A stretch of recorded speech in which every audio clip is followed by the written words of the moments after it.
আসসালামু আলাইকুম রহমতুল্লাহ। আশা করি আপনি অনেক ভালো আছেন। আলহামদুলিল্লাহ আমি অনেক ভালো আছি।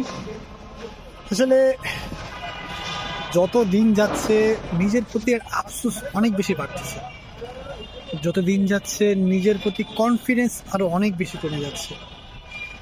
মাঝে মাঝে অনেক বেশি হতাশ হচ্ছে, কারণ যে রব আমাদেরকে পৃথিবীতে পাঠাইলো, সেই মহান রব আল্লাহ তাআলার সন্তুষ্ট অর্জনের জন্য তেমন কিছুই করতে পারতেছি না।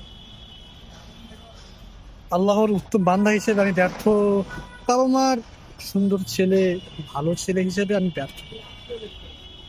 বড় ভাইয়ের ছোট ভাই হিসেবে ব্যর্থ, ছোট ভাইয়ের বড় ভাই হিসেবে ব্যর্থ, চাকরি হিসেবে ব্যর্থ, মামা হিসেবেও ব্যর্থ, একজন চাকরিজীবী হিসেবে ব্যর্থ, স্টুডেন্ট হিসেবে আরো অনেক বেশি ব্যর্থ।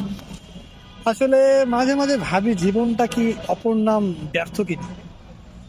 চেষ্টা করতেছি রিকভার করার, কিভাবে যেন আবার সব আগের মতো হয়ে যাচ্ছে। চেষ্টা করতেছি নতুন করে উজ্জীবিত হওয়ার, নতুন করে শুরু করার। কোনো না কোনো বাধা যে কোনো দিক দিয়ে আসতেছে। এরপরেও আলহামদুলিল্লাহ আল্লাহ যেন সবকিছু সমাধান সামনেই করে দিতে পারে। আসলে মানুষের জীবনে উঠানামা থাকে, কিন্তু কখন আমাদেরকে উঠতে হবে এবং কখন আমাদেরকে থামতে হবে এটা যেন অত্যন্ত গুরুত্বপূর্ণ। আল্লাহ তাআলা আপনাকে এবং আমাকে সাহায্য করুন। আসসালামু আলাইকুম ওয়া রাহমাতুল্লাহ।